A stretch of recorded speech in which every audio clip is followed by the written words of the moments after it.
There's been a lot of negatives with the Arizona State Sun Devils football team in 2022, but not everything has been terrible. In fact, there's a lot of guys who deserve some praise, and that's who we're going to highlight on this edition of the Locked On Sun Devils podcast. Are Locked On Sun Devils, your daily podcast on the Arizona State Sun Devils, part of the Locked On Podcast Network, your team every day.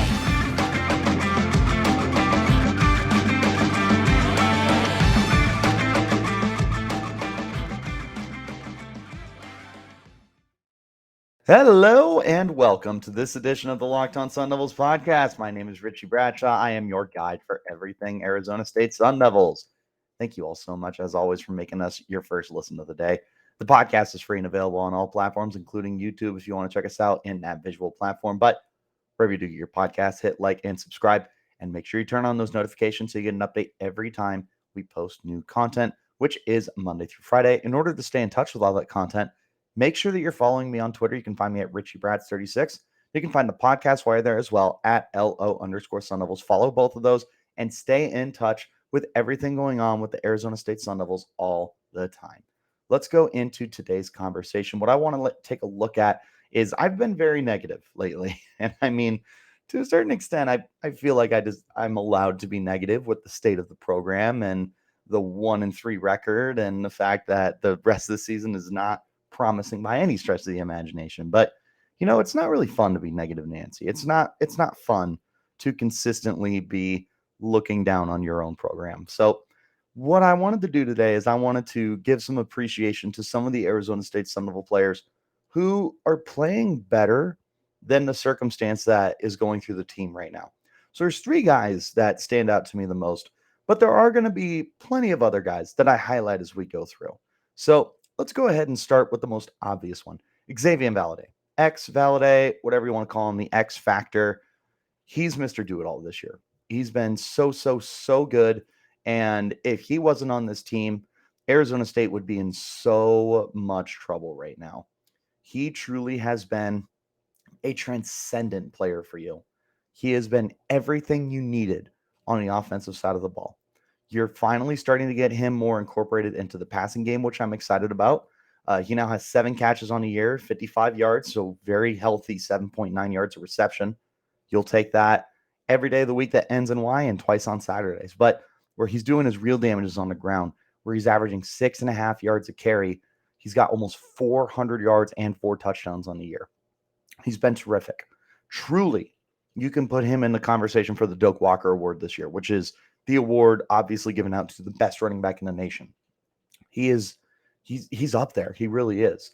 Like, I'm not saying he's the slam dunk winner. I'm not saying that he should finish in the top 3, but he's absolutely in that conversation right now. And he's someone that you need to monitor with the way he's been playing. Valladay is just so smooth, the way that he plays the position. He just glides through holes.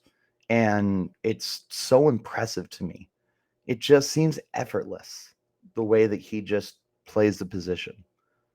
He finds creases. He finds openings. He creates them sometimes when he needs to.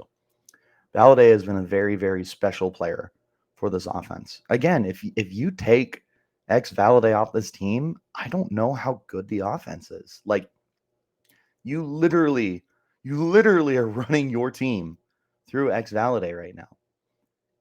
Take him away. I do believe in Daniel Nagata. Don't get me wrong. So this is not Daniel Nagata slander whatsoever. Everyone knows I love Daniel Nagata. In fact, I'm here to tell you he needs more touches this year. The fact that he's only got 21 in 4 games, criminal. They need to get him more involved. He needs to be closer to 100 carries by the end of the year, because Valladay's easily going to get there. Valladay is 40 carries away. He could get that in the next 2 weeks. Nagata is very far away. They need to get him more involved. It's such a dynamic running back duo. But the point I was trying to make, if you take if you take Valladay out of this offense, there is a significant decrease in production, sustainability, and overall, like, just being able to threaten the defense. Because Valladay does everything for you. Literally everything. He catches, he runs, he scores. He's a good pass protector. He's a smart player. 5 tools for what you need out of the running back spot. you'd be in a really bad position if you didn't have him. And again, like, I'm a huge Daniel Nagata fan. I am more than of the belief that Nagata could have been a lead back this year.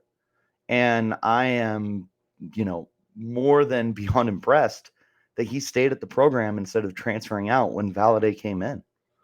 He embraced the role of still being the number 2 back. I wish it was more of a 1A, 1B, but he's definitely more of the number 2 back for the team, but he's still productive. He's still great. I think he could be good in this role that Valladay has. But Valladay in this role has been excellent. He truly has just taken his game to the next level.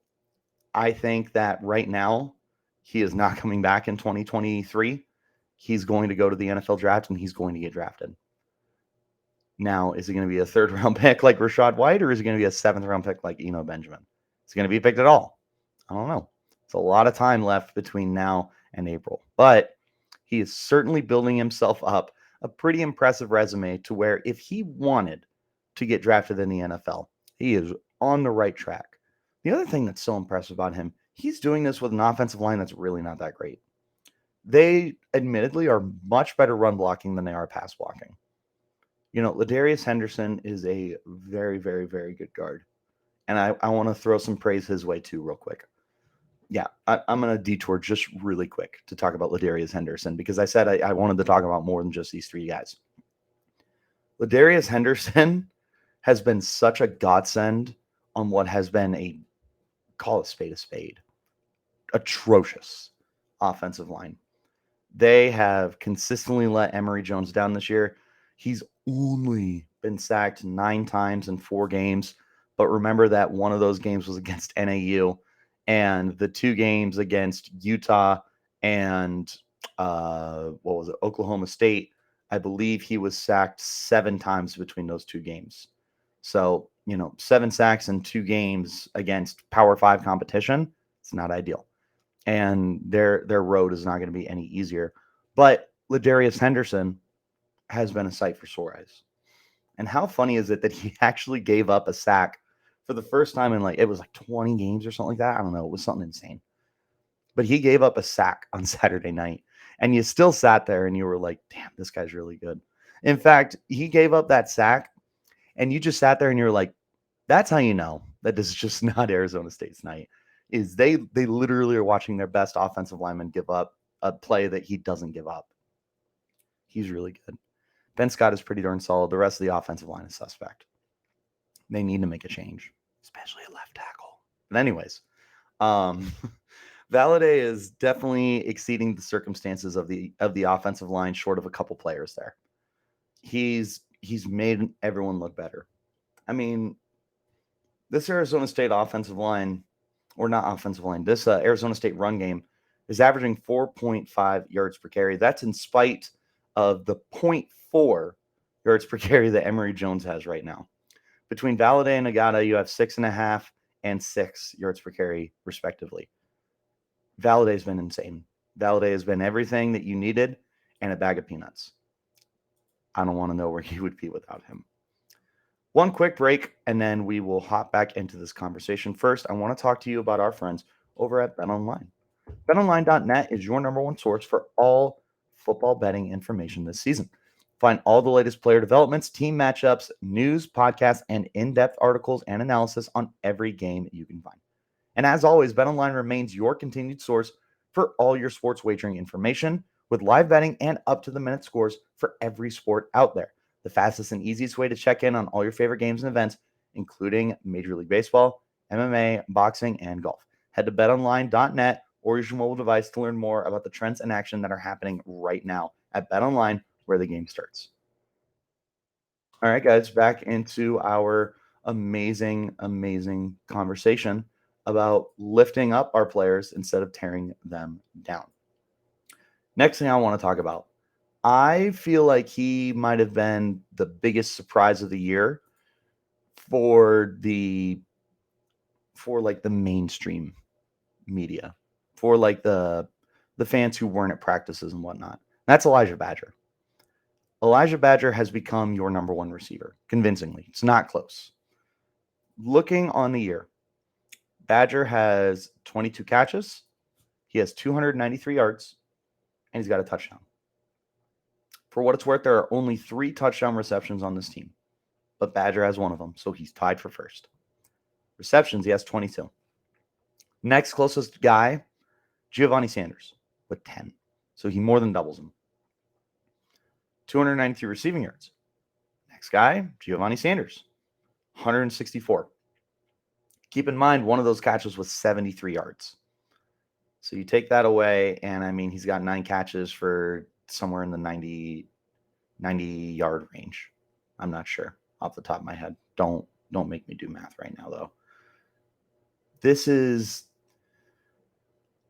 a guy who has taken a disappointing factor of the offense, which is the passing game, and he has given it any bit of validity. There are some decent pass catchers on this team. You know, unfortunately, Cam Johnson has not taken this step forward that I was hoping he would. Brian Thompson is just like, if college football has busts, Brian Thompson's a bust. Jalen Conyers and Messiah Swinson are good for what they are. It was kind of made like we were led on to believe that the tight ends were going to have a more prominent role in this offense. That just hasn't been the case, and that's okay. Like, I still like Conyers and I still like Swinson, but I definitely wish that we were getting a little bit more out of them than the 9 catches and just over 100 yards between the two of them. Charles Hall is there, 5 catches, 70 yards. Andre Johnson continues to underwhelm. Like, just, it is what it is, I guess. But Elijah Badger has been a light in the darkness for this passing game. He brings the consistency that the rest of these guys just don't. He has proven to be a reliable set of hands, and him and Emery, for some reason, seem to have a really good connection with each other. I mean, think about it like this. Emery has completed 66 passes. 22 of them have gone to Badger. So Badger has 33% of the receptions that Emery Jones has completed this year. Emery also has 110 attempts. I can't see the targets right in front of me, but I would be willing to bet that he's got a pretty good amount. So this is a really reliable guy. And I mean, he's got a good build too, for what it's worth. He's 6'2", 190 pounds. He's a true sophomore, or he might be a redshirt sophomore.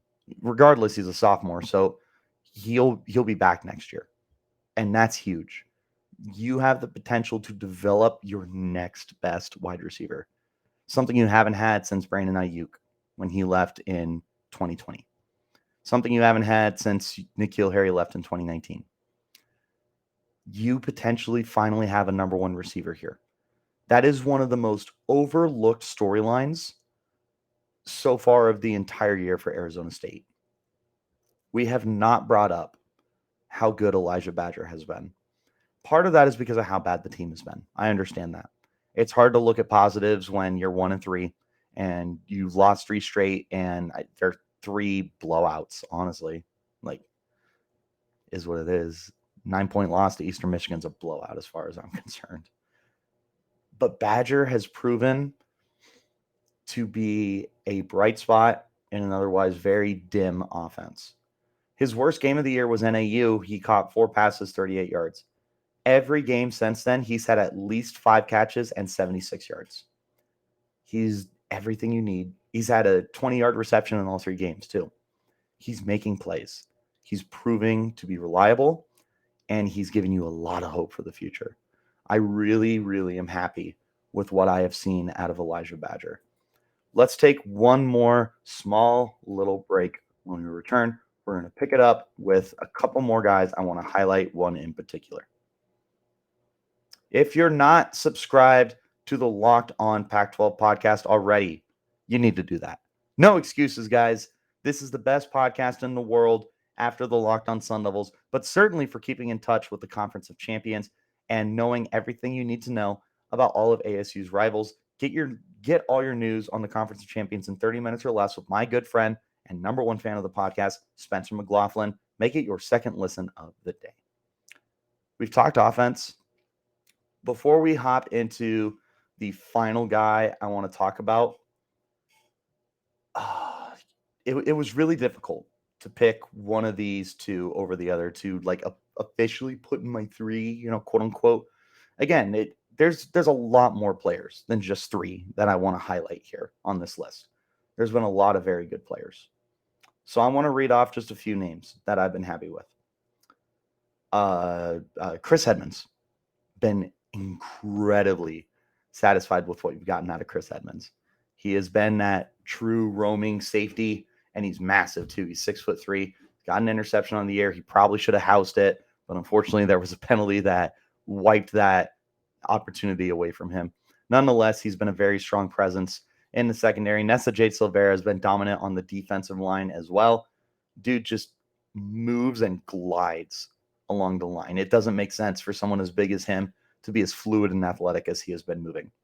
Corey Bethley, I understand he's not lighting up the box score the way that we had all hoped he would, but he's still third on the team in tackles. He forced a fumble last week. He's still a very good football player. DJ Taylor as a nickel corner. Very, very impressive. I think that he has actually kind of blown me away with how solid he has been as a defensive starter. Special teams, he's still a liability. I think he's been better than years past, I think. But, yeah. Looking strictly, though, at his production on defense, he's been very, very good. Merlin Robertson has been pretty good as well. 33 sacks. 33 sacks. Holy crap. That would be insane. 33 tackles. He has a sack. He's a good player. I want to mention, man, I'm still kind of deciding between these two. No, I'm just going to do it. All right. So the final quote unquote honorable mention here is going to be Carter Brown. ASU has struggled so much with their special teams field goal production over the last however many years. Pretty much like since Zane Gonzalez has left, it's been like a rotating door. You had Brandon Reese for a year. You had Christians and Dejas for a couple of years. And I feel like there was another guy in there as well. But Christian Brown has come in, and he's just been darn near perfect. He's 10 of 10 on his extra points, 7 of 8 on field goals. His only miss was like somewhere between a 40 and a 49-yarder. But he nailed a 47-yarder last week, which if you watch college football, might as well be like a 60-yarder in the pros, because that is not a guarantee. Anything but a guarantee. Carter Brown's been outstanding. He's another guy where I don't know where you would be without him.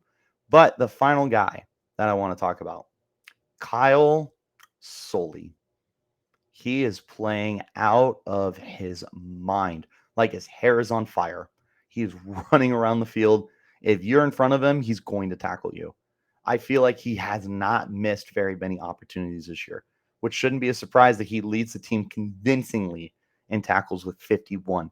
He also leads you with interceptions at 2. He's been so smart in coverage.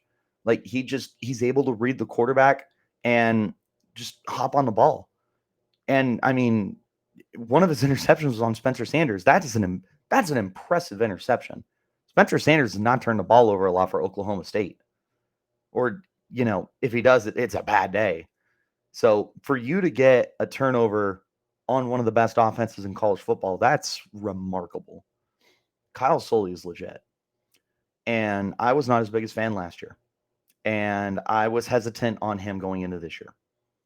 I will tell you right now, I think Kyle Soelle is the best player on this defense. I don't think it's close either. I really like some of the guys. I love Nesta. I still love Trevez. I still love Corey Bethley.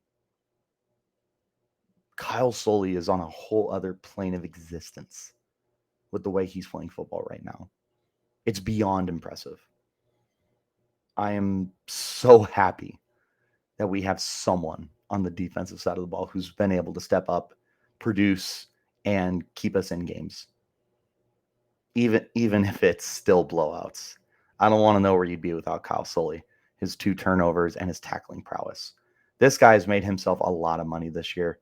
He's got a really good chance to get to the pros, where at one point, last year, I don't know if he was getting a practice squad tryout. Now, if he keeps doing what he's doing, he'll be a prospect. He'll be someone people talk about. He's got the profile too. He's massive. He's 6'4", 235 pounds. He's your standard, like, classic linebacker. He hits like one. He's smart with anticipation, and he leads the defense. That's the final thing that I want to leave you guys with. Kyle Soelle is the leader of this defense. That's amazing because, man, has your defense not been good this year. And it's not a Kyle Soelle fault. It is anything but Kyle Soley's fault. If you took Kyle Soelle off this defense, I don't even want to know how good or bad you'd be. I don't even know why I said good. I don't even want to know how bad you would be. So celebrate all those players, Arizona State fans. It's not all doom and gloom here in Tempe. There are still silver linings here.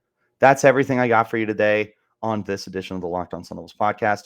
Thank you guys so much thank you guys so much, as always, for making this your first listen of the day. Make sure that you check us out wherever you get your podcasts, including YouTube, if you want to like and subscribe and turn on those notifications so you get an update whenever we post new content. Also, make sure you follow me on Twitter. You can get me at Richie Bradshaw36, and you can get the podcast at LO_Sun Devils. Tweet at us all the time. This is also your reminder that tomorrow's edition of the podcast will be the LOSD mailbag. So send in your questions, and I will answer them on tomorrow's edition of the podcast. So until next time, you keep it locked right here on Locked On Sun Devils.